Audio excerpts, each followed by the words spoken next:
Microsoft visual studio on करना है। Just double click करता हूँ मैं यहाँ पे और हमारा स्टूडियो ऑन हो जाएगा। ठीक है, लास्ट सेशन में हमने बटन देखा था। बटन में कुछ ही प्रॉपर्टीज़ हुई थी, सारी प्रॉपर्टीज़ नहीं ली थी हमने।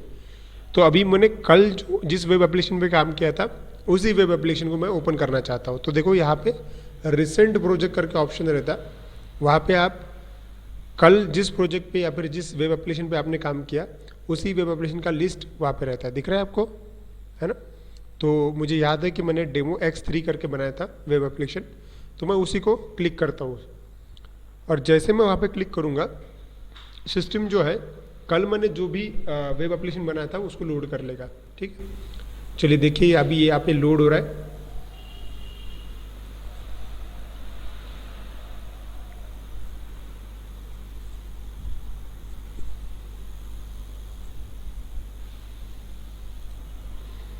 ओके, अब ये कम्प्लीटली लोड हो गया है। लास्ट सेशन में हमने यही बटन बनाया था, है ना, और अलग अलग उसकी प्रॉपर्टीज़ भी देखी थी। कौन सी प्रॉपर्टीज़ देखी थी याद है? टेक्स्ट, उसके बाद में बैक कलर, उसके बाद में four colour and font, right. Text, back colour, four colour and font, correct. चलो अब आगे की प्रॉपर्टी बताता हूँ। अभी जो प्रॉपर्टी मुझे देखनी है वो है बॉर्डर कलर। बॉर्डर कलर, चलिए ये प्रॉपर्टी देखते हैं। इस प्रॉपर्टी के नाम में ही लिखा हुआ है कि ये प्रॉपर्टी क्या करती है, बॉर्डर को कलर दे सकती है। चलो करके देखते हैं। अभी देखो यहाँ पे सिलेक्ट किया मैंने मेरे बटन को और मुझे उसके बॉर्डर का कलर चेंज करना है। तो चलिए मैं प्रॉपर्टीज़ में आया, बॉर्डर कलर करके हमारी प्रॉपर्टी है। मैं वहाँ पे जूम करता हूँ। ओके, क्लिक करने के बाद एक कलर पैलेट आया हुआ है। वहाँ पे अगर मैंने क्लिक किया तो एक डायलॉग बॉक्स आएगा, है ना। डायलॉग बॉक्स आया, उसके अंदर कलर पैलेट है। आपको जो भी बॉर्डर देनी है आप दे सकते हो। फॉर एग्जांपल मैं एक काम करता हूँ, मैं ब्लैक बॉर्डर देता हूँ और ओके कर देता हूँ। देख रहे हैं, मतलब फ़र्क देखिए, आपका जो बटन है उसमें ब्लैक बॉर्डर लग गई है ना, एकदम ही ईजी है। चलिए क्या करता है ये प्रॉपर्टी जो है, हाँ, बॉर्डर कलर।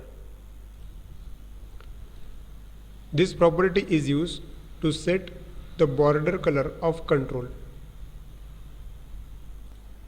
अब नेक्स्ट प्रॉपर्टी जो है उसके बाद में वो है 6 नंबर पे, वो है बॉर्डर स्टाइल। बॉर्डर स्टाइल, अलग अलग प्रकार की स्टाइल होती है बॉर्डर की। चलो देखते हैं बॉर्डर स्टाइल। अब यहाँ पे भी अलग अलग प्रकार है, जैसा कि देखो सिलेक्ट किया मैंने अपने कंट्रोल को। इस बार मुझे बताना है आपको बॉर्डर स्टाइल। चलिए मैं वापस जूम करता हूँ। यहाँ पे देखिए border style by default not set लिखा हुआ है, लेकिन उसके आगे देखिए एक ड्रॉप डाउन लिस्ट है ना। और वहाँ पे अगर आप क्लिक करोगे तो अलग अलग प्रकार की स्टाइल आपको दिखेगी। देखिए none, dotted, dash, solid, double, groove, ridge, inset and outset, है ना। अब फॉर एग्जाम्पल एक काम करता हूँ, मैंने अगर डबल लिया, देखिए डबल मतलब 2, क्लिक किया, अब देखिए चेंज क्या दिखता है आपको हमारे कंट्रोल में। देखिए आपको दिख रहा है वहाँ पे 2 बॉर्डर हो गई है, पहले एक ही बॉर्डर थी, अभी 2 बॉर्डर हो गई। चलो फिर से मैं सिलेक्ट करता हूँ, फिर से कोई दूसरा स्टाइल मैं चेक करता हूँ। देखिए जैसे कि बॉर्डर स्टाइल, क्लिक किया मैंने वहाँ पे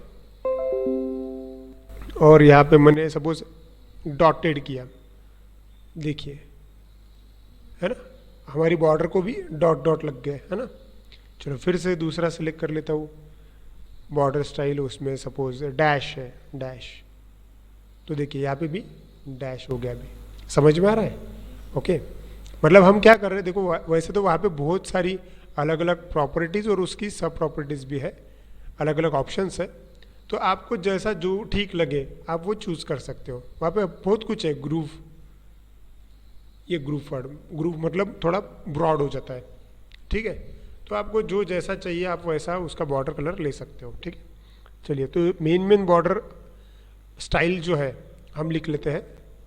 चलिए हमने कौन से देखे, डबल,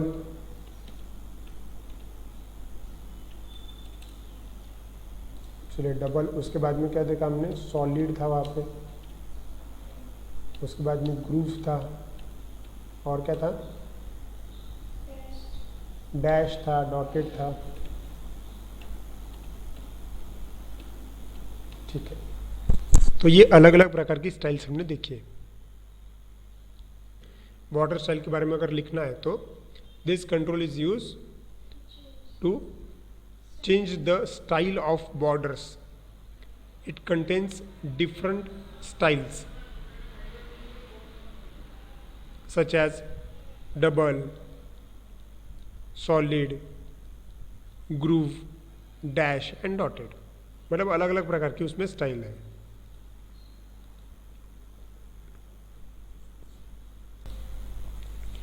अब नेक्स्ट प्रॉपर्टी का नाम है जैसे कि इनेबल। देखो इनेबल, और उसमें ट्रू एंड फॉल्स ऐसे दो ऑप्शन होते हैं, ट्रू एंड फॉल्स। इनेबल का मीनिंग होता है एक्टिवेट, ठीक है।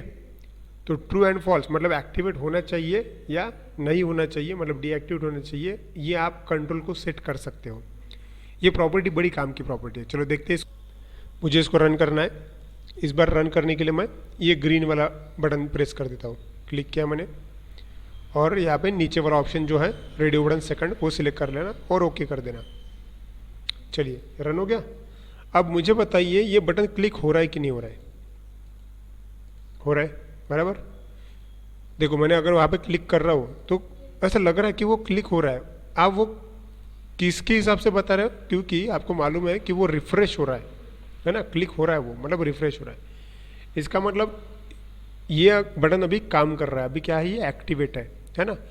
मैं चाहता हूँ कि ये बटन दिखे लेकिन ये क्लिक ना हो, मतलब डीएक्टिवेट हो जाए। बहुत बार ऐसी ज़रूरत गिरती है आपको, आप कोड लिखते हो, आप कोई बटन को डीएक्टिवेट कर देना चाहते हो। तो अगर आपको डीएक्टिवेट करना है किसी कंट्रोल को, तो आपके पास जो प्रॉपर्टी है वो कौन सी है? इनेबल, ठीक है। कोई भी कंट्रोल एक्टिवेट तभी रहता है जब उसकी इनेबल प्रॉपर्टी ट्रू होती है। अभी मुझे बताइए ये बटन जो है वो क्लिक हो रहा है, इसका मतलब उसकी इनेबल प्रॉपर्टी जो है वो ट्रू है। आपने अगर उसको फॉल्स कर दिया तो वो डीएक्टिवेट हो जाएगा। चलिए करके देखते हैं। देखो अभी वो क्लिक हो रहा है ना, मैं चाहता हूँ उसको डीएक्टिवेट करना भी। तो ये करने के लिए मैं वापस विजुअल स्टूडियो में आता हूँ, कंट्रोल को सिलेक्ट करता हूँ, और कौन सी प्रॉपर्टी का इस्तेमाल करना है हमको? इनेबल। चलिए तो इनेबल प्रॉपर्टी में जाते हैं हम। ये आया मैं इनेबल में, जूम करता हूँ, दिख रहा है आपको बाय डिफॉल्ट क्या लिखा हुआ है वहाँ पे? ट्रू। तो अभी मुझे क्या करना है? उसको फॉल्स। फॉल्स कर दिया मतलब वो डीएक्टिवेट हो जाएगा। डीएक्टिवेट का मतलब वो काम नहीं करेगा, ठीक है। चलिए देखते हैं। कोई भी चेंज करने के बाद हमने क्या करना चाहिए? उसको सेव करना चाहिए। सेव करने के बाद उसको रन करना चाहिए। और एक बार अगर रन है तो बार बार रन करने की ज़रूरत नहीं, आप बस उसको वेब पेज में आके रिलोड या फिर रिफ्रेश कर दो बस। चलिए अब देखिए मैं अभी क्लिक कर रहा हूँ, है ना। देखिए वो रिफ्रेश नहीं हो पा रहा है, इसका मतलब वो क्लिक ही नहीं हो रहा है ना। मैं वहाँ पे क्लिक कर रहा हूँ लेकिन क्लिक नहीं हो रहा है। थोड़ी देर पहले कैसा होता था? वो रिफ्रेश होता था, पेज ब्लिंक करता था, है ना। इसका मतलब वो उसके ऊपर क्लिक हो रहा था, अभी क्लिक नहीं हो रहा। क्यों? क्योंकि आपने उसको डीएक्टिवेट करके रखा है। डीएक्टिवेट करने के बाद कंट्रोल के अंदर अगर कोई भी कोड आपने लिखा होगा तो वो एग्जीक्यूट नहीं होता, ठीक है। ओके, अब चलिए मुझे इसको वापस एक्टिव कर देना है, मतलब फिर से काम करना चाहिए इसने। तो हाँ, तो क्या करना पड़ेगा? यही प्रॉपर्टी अपनी इनेबल प्रॉपर्टी ट्रू करना पड़ेगा, तब जाके वो फिर से एक्टिवेट हो जाएगा। चलिए करते हैं कैसे। ये आया मैं विजुअल स्टूडियो में, कंट्रोल को सिलेक्ट किया, फिर से वो प्रॉपर्टी अपनी कौन सी है? वो इनेबल। यहाँ पे इनेबल प्रॉपर्टी है, जूम किया मैंने, वहाँ पे है फॉल्स बाय डिफॉल्ट, मुझे करना चाहिए ट्रू। चलिए मैंने ट्रू कर दिया, उसको हो गया।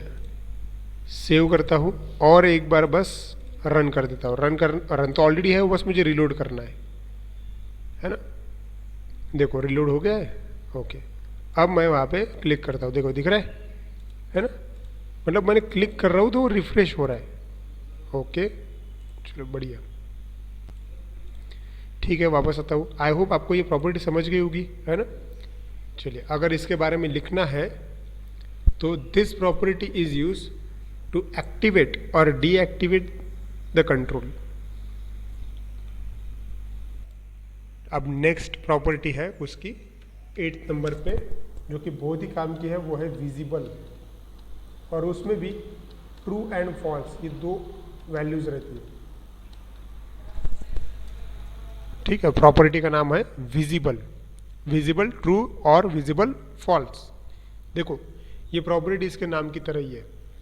कोई भी कंट्रोल आपको वेब पेज पे तभी दिखता है जब उसकी विजिबल प्रॉपर्टी ट्रू होती है। विजिबल मतलब दिखना, ट्रू है इसका मतलब वो दिखेगा, और फॉल्स अगर होगा तो नहीं दिखेगा।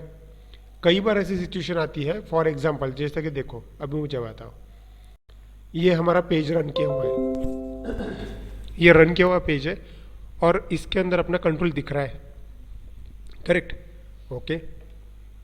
अब एक काम करता हूँ, मैं एक बटन लेता हूँ एग्जाम्पल के लिए, ठीक है। इमेजिन करो, हम एक एग्जाम्पल करते हैं अभी, एक बटन लेता हूँ और वो बटन मतलब अपना रजिस्ट्रेशन का बटन, कोई एग्जामिनेशन, जिस प्रकार के आपको पता होगा कि कोई अगर एग्जामिनेशन निकलती है, आप एप्लीकेशन फॉर्म भरते हो एग्जाम देने के लिए, उसकी एक फिक्स डेट रहती है, लास्ट डेट जिसको बोलते हैं अपन।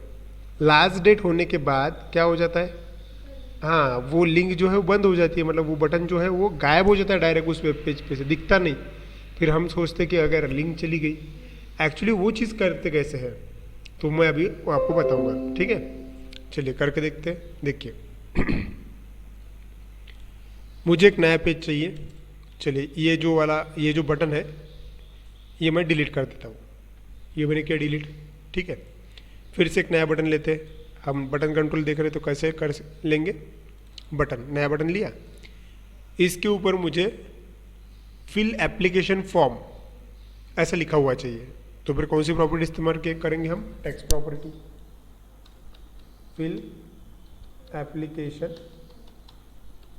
एप्लीकेशन फॉर्म, ठीक है, अभी लिखा हुआ है। चलो उसको एक काम करता हूँ, मैं कलर भी दे देता हूँ, तो बैक कलर देना पड़ेगा। बैक कलर मैं एक काम करता हूँ, मैं ग्रीन दे देता हूँ, ग्रीन कलर का बटन बना देते हैं, ठीक है। और उसको मैं वाइट जो है उसका 4 कलर रखता हूँ, मतलब टेक्स्ट का कलर जो है उसका वाइट रखता हूँ, ये रखा मैंने वाइट, ग्रीन में वाइट सूट करता है। और ये थोड़ा बड़ा भी चाहिए मुझे, तो मैं प्रॉपर्टी जो है कौन सी इस्तेमाल करूँगा, फॉन्ट, है ना। अपना जो बोल्ड कर देता हूँ मैं बटन को, और साइज़ जो है उसमें थोड़ी बड़ी ले लेता हूँ, मीडियम, चलो ठीक है। सेव किया और इसको मैं रन करना चाहता हूँ। रन करना मतलब क्या, एक बार रन रहता ही है वो, यहाँ पे आपके बस रीलोड कर देना है, तो आपको नया वाला डेटा मतलब आउटपुट दिख जाएगा, है ना। चलो दिख रहा है, अब देखो ये नया वाला फॉर्म है और वो क्लिक भी हो रहा है, राइट। इमेजिन करो कि ये कोई एग्जामिनेशन का, ऑनलाइन एग्जामिनेशन फॉर्म भरने का एक बटन है, वहाँ पे क्लिक करके लोग अब तक के फॉर्म भर रहे हैं, ठीक है। लेकिन इमेजिन करो कि भाई आज की लास्ट डेट है, आज की लास्ट डेट है, लास्ट डेट के बाद क्या हो जाएगा, मतलब आज के बाद क्या हो जाएगा, कल ये बटन दिखना नहीं चाहिए, ठीक है। तो एक काम करते हैं, अभी इसको गायब कर देते हैं। चलो एक काम करते हैं, अभी ये बटन दिखना नहीं चाहिए, अभी वो दिख रहा है, और अभी आपको ऑर्डर्स मिले कि वो बटन निकाल दो वहाँ से, ठीक है। हाँ तो अब देखो आपको बोला गया कि आपको बटन निकाल देना है वहाँ से, तो आपके पास दो ऑप्शन है, एक तो आप उसको डिलीट कर दो, दूसरा ऑप्शन है आप उसको गायब कर सकते हो, ठीक है। मैक्सिमम टाइम कोडिंग में जब हम काम करते हैं, कोई भी वेब एप्लीकेशन पे काम करते हैं, तो कोई भी कंट्रोल ऐसा इजीली डिलीट नहीं किया करते, क्योंकि उसके ऊपर कोड लिखा रहता है बहुत, ठीक है। हो सकता है इसके ऊपर भी बहुत सारा कोड लिखा हो, है ना, तो डिलीट करना पॉसिबल नहीं है। तो लेकिन मेन चीज़ क्या है कि बस फॉर्म को नहीं भर फिलअप करने देना है ना, तो ठीक है हम उसको गायब कर देते हैं। ओके, तो गायब करना है मतलब क्या करना पड़ेगा, हमारे पास एक प्रॉपर्टी है उसका नाम है विजिबल, और विजिबल जो है उसको अगर मैंने फॉल्स कर दिया तो क्या हो जाएगा, बटन जो है वो दिखना बंद हो जाएगा। चलिए करके देखते हैं। आया मैं यहाँ पे, ये हमारा फिल एप्लीकेशन फॉर्म करके बटन है, बटन को सिलेक्ट किया, मुझे उसको गायब करना है, डिलीट नहीं करना है, ठीक है।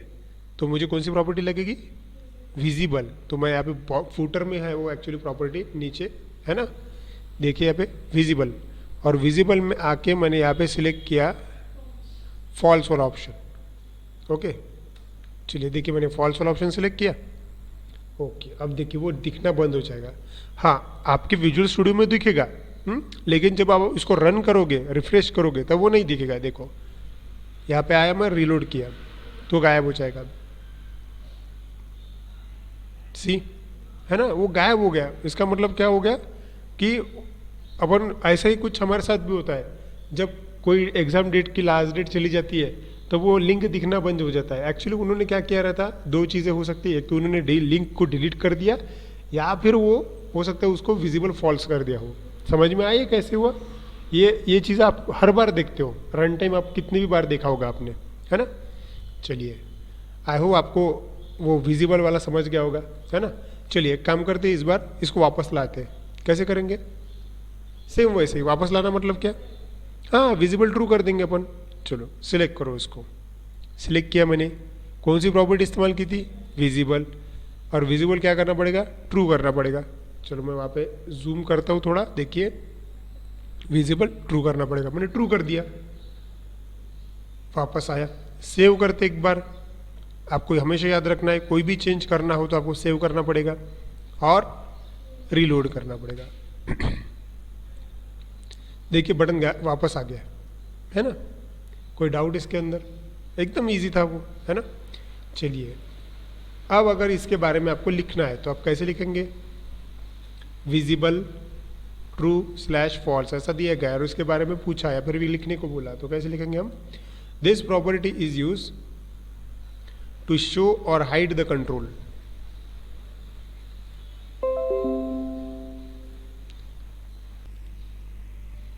ओके, तो ये जो सारी चीजें हो गई, देखो अभी मैंने क्या किया, 8 प्रॉपर्टीज ली है, ठीक है।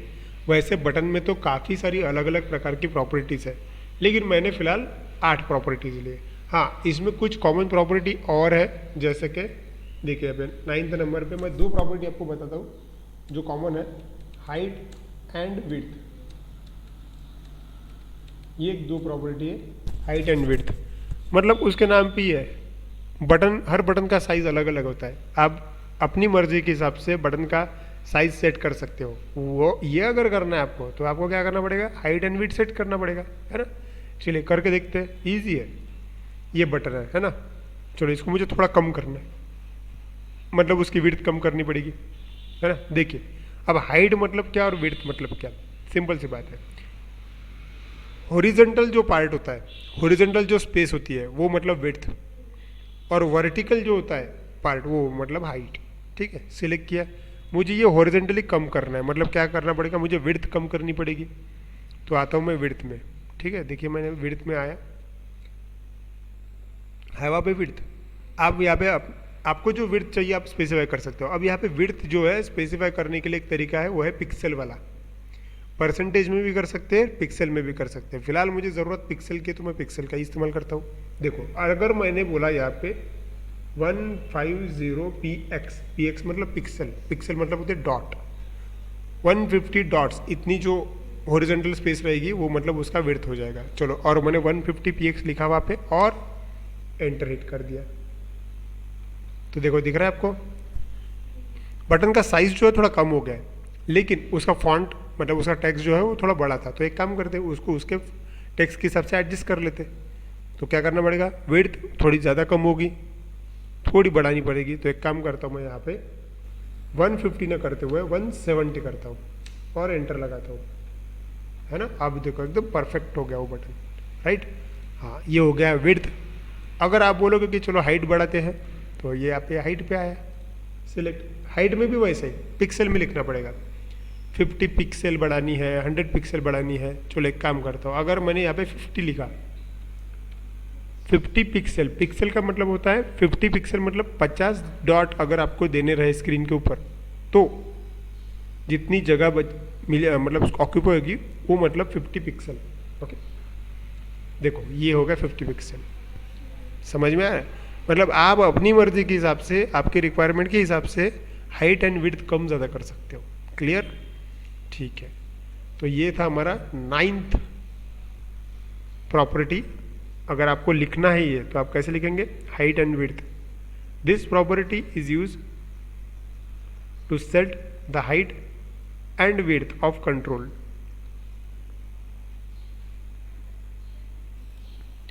और अब लास्ट प्रॉपर्टी मुझे बतानी है जो इन सब में बहुत ज़्यादा इंपॉर्टेंट है, ठीक है। देखो लास्ट प्रॉपर्टी जो है वो होती है आईडी, 10 नंबर पे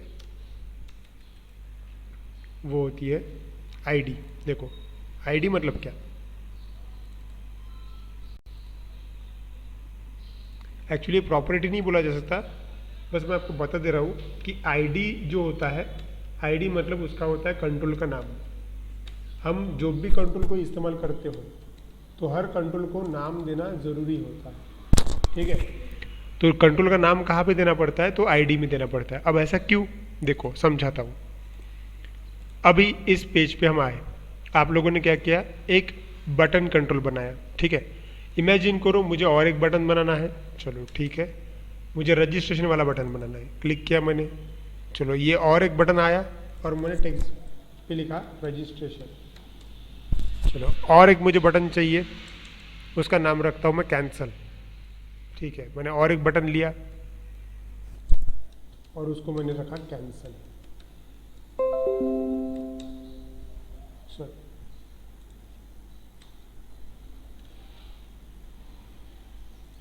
कैंसल है ना। ऐसे आप काफी सारे बटन लोगे, लेकिन इन बटन्स को बाइफरकेट कैसे करोगे, हर बटन को अपना एक नाम होता है, ठीक है। ध्यान दो, अभी क्लिक किया मैंने वहां पे और आईडी में चलते हैं, देखो यहाँ पे दिख रहा है क्या, है ना। देखो मैंने कौन से वाले कंट्रोल को क्लिक किया हुआ है, ये फिल एप्लीकेशन फॉर्म जो पहला है, लेकिन उसका नाम देखो, ये होता है नाम, क्या लिखा हुआ है, बटन 1। एक काम करते, दूसरा कंट्रोल देखते, ये है अपना रजिस्ट्रेशन वाला बटन, लेकिन उसका नाम क्या है, बटन 2, है ना। फिर तीसरा कंट्रोल देखते हैं, कैंसल वाला बटन, लेकिन इसका नाम क्या है, बटन 3। अब देखो मेन बात यह है कि जब आप प्रोग्राम रन करोगे, ठीक है, और रन करने के बाद अगर कुछ एरर आता है तो सिस्टम आपको ये दे देगी कि suppose error in button 3, error in button 4, error in button number 2। लेकिन जब आप ऐसा स्क्रीन पे देखते हो तो आपको ये थोड़ी पता रहता कि ये बटन नंबर 1 है, ये बटन नंबर 2 है। आप तो उसको ऐसे बोलोगे ना, हाँ ये फिल एप्लीकेशन वाला फॉर्म बटन है, ये रजिस्ट्रेशन वाला बटन है, ये कैंसिल वाला बटन है। तो एरर आइडेंटिफाई करना बहुत मुश्किल हो जाएगा, ठीक है। तो और कंपनी में भी, कंपनी में जब कोई प्रोजेक्ट बनाया जाता है तो कंट्रोल्स को नाम देना बहुत ज़रूरी होता है, क्योंकि तुम जो कोड लिख रहे हो वो तुम्हारे साथ बाकी भी लोग लिखते हैं, ठीक है। तो उसमें अब नेमिंग नाम कैसे देते हैं ये मुझे अभी आपको बताना है। देखो तो मैंने सिलेक्ट किया उसको, कौन सी प्रॉपर्टी इस्तेमाल करने हम वाले, हम आईडी। आईडी का के लिए है कंट्रोल का नाम, आप वहाँ से चेंज कर सकते हो। अब कैसे, देखो सिलेक्ट किया, नाम कैसे दिया करते हैं, आया मैं आईडी में, मेरा पहला वाला बटन है फिल एप्लीकेशन फॉर्म, ठीक है, और मुझे नाम देना है। अब देखो नाम कैसे कर देते हैं, ये मैंने निकाल दिया, बटन 1 था मैंने निकाल दिया। अगर कोई भी कंट्रोल को नाम देना है तो ये है पहला कंट्रोल का टाइप देख लेना क्या है, कंट्रोल है बटन, तो बटन अगर है तो इसको इस्तेमाल करते हैं BTN for button. Her control का अपना एक शॉर्ट फॉर्म होता है, वैसे ही बटन का है, टेक्स्ट बॉक्स का है, इमेज का है, हर कंट्रोल का है। वैसे ही बटन, अभी फिलहाल हम बटन देख रहे हैं इसलिए इसका शॉर्ट फॉर्म है BTN मतलब बटन। लेकिन बटन कौन सी है ना, तो हम अपनी जो बटन है वो ये काय की है, एप्लीकेशन फॉर्म वाली बटन है। तो बटन के ऊपर जो टेक्स्ट लिखा रहता है वही आपने वहाँ पे लिख देना। तो ये है फिल एप्लीकेशन फॉर्म, ये हो गया बटन का नाम। हाँ BTN लिखना जरूरी है, मतलब उससे ये आइडेंटिफाई होता है, मतलब एरर अगर आया तो ऐसा लिख के आएगा BTN फिल एप्लीकेशन फॉर्म। तो आपको ये समझ में आएगा कि BTN मतलब बटन, ये देखोगे आप कि हाँ BTN है मतलब बटन में कुछ प्रॉब्लम है। टेक्स्ट बॉक्स को TXT लिखा करते हैं, मतलब टेक्स्ट बॉक्स में कुछ प्रॉब्लम है, ऐसा समझते हैं। चलो ऐसे ही अगर मुझे दूसरा मेरा बटन है, इसको नाम देना है, तो नाम कैसे देंगे, हाँ रजिस्ट्रेशन, ठीक है, आया मैं आईडी में और यहाँ पे लिखूंगा मैं BTN और उसके ऊपर जो टेक्स्ट है वो रजिस्ट्रेशन, एकदम ही सिंपल। चलो और एक करके देखते हैं अपन। मेरे पास कैंसिल का बटन है, सिलेक्ट किया मैंने और कैंसिल के बटन पे आता हूँ मैं, नाम देता हूँ, क्या लिखेंगे अपन, BTN कैंसिल, ठीक है। इतने ही आसान तरीके से हमने नाम दिया। कोई डाउट है क्या इसके अंदर, आपको एकदम क्लियर हो जाएगा आपको, है ना, कि बटन को नाम कैसे देते हैं। क्योंकि देखो मेन चीज़ ये है कि अभी फिलहाल मैंने आपको सिर्फ प्रॉपर्टीज बताई, मैंने अब तक के आपको कोड कैसे लिखते ये नहीं बताया, है ना। लेकिन कोड लिखने का पहला जो मेन पार्ट है, आप जो भी कंट्रोल इस्तेमाल कर रहे हो उस कंट्रोल को नाम देना जरूरी है। नाम देने के बाद आप उसके ऊपर कोड लिख सकते हो, क्योंकि अगर एरर आता है तो फिर सिस्टम ने आपको प्रॉपर बताना चाहिए कि इस जगह पे एरर है या फिर इस कंट्रोल में एरर है, तो वो समझ में आने के लिए हमने पहले नाम दे दिया। क्लियर? आपको ये ध्यान में रखना है कि कोड लिखने से पहले पहले आपको सभी कंट्रोल्स को नाम दे के रख देना है ना, एकदम ही ईजी। चलिए ठीक है, तो हमने अभी आज के सेशन में क्या देखा हमने कि भाई अलग अलग जो प्रॉपर्टीज अपनी बाकी थी, जैसे कि मेन प्रॉपर्टीज हमने देखी बॉर्डर कलर, फिर देखा बॉर्डर स्टाइल, फिर इनेबल और विजिबल, ये दो बहुत इंपॉर्टेंट प्रॉपर्टीज है। इनेबल एक्टिवेट और डीएक्टिवेट कर सकती है कंट्रोल को, विजिबल किसी भी कंट्रोल को शो और हाइड कर सकती है, हाइट एंड विड्थ आप डायमेंशन मैनेज कर सकते हो, है ना, और आईडी से आप नाम दे सकते हो। ठीक है, 10 नंबर अगर लिखना होगा आपको, आप लिख सकते हो 10 नंबर पे लिखो ID, this property is use to set the name of control. Okay, तो फिलहाल हमने ये सारी प्रॉपर्टीज देखी। अब देखो वैसे तो वहाँ पे प्रॉपर्टीज बहुत सारी है, ठीक है, लेकिन हम हमेशा वही प्रॉपर्टीज देखते हैं जो प्रोजेक्ट डेवलप करते वक्त इंपॉर्टेंट मतलब यूज होती है मैक्सिमम टाइम। वैसे तो वहाँ पे 50-60 प्रॉपर्टीज है, लेकिन ये 10 प्रॉपर्टी है जो बहुत ज़्यादा इस्तेमाल होती है जब आप प्रोजेक्ट डेवलप करते हो। ओके।